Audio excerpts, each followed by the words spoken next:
All right. Hey, so friends and family in the Pacific Northwest, here's what you are up and out the door to this morning. Not a terrible day. That's the good news. So your Sunday fun day in places like Seattle, yes, I think that you'll be able to make it out to the 605-foot tall Space Needle out that way. But there will be some off and on showers from time to time, compliments of our atmospheric river. So let's talk a little bit more about the timing on this, because I think there's a little reprieve. Yesterday, we were super soaked. It was like, from start to finish yesterday was just not pretty at all up toward places like Seattle and Portland.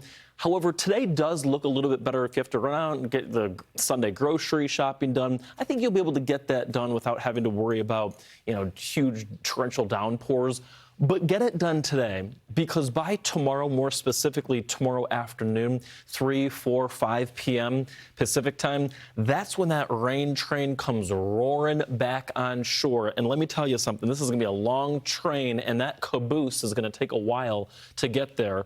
Here's what it looks like. So Monday, it features rain. Tuesday features rain. Wednesday features rain. And a couple of things I want to point out is it's not just the rain. There could be some isolated little pockets of convection or thunderstorms in here.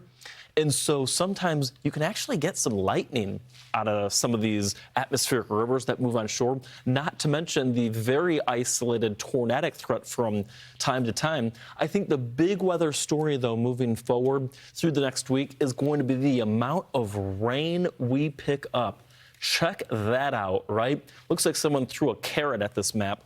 All that orange, that's 3 to 5 inches of rain in spots. Getting a little bit more hyper-local with things, yeah.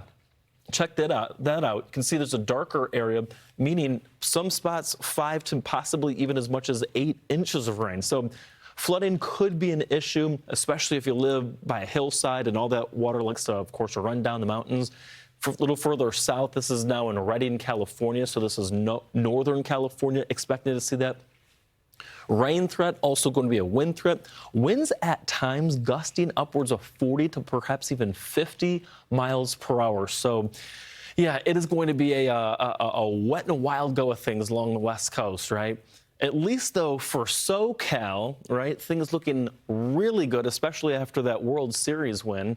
Atmospheric river scale, a lot of our forecasts are calling for about a 3 to 4. Nick, long story short, man, oh man, we got the hurricane hunters flying into these ARs to check things out. It is going to be a wet and wild go of things out west.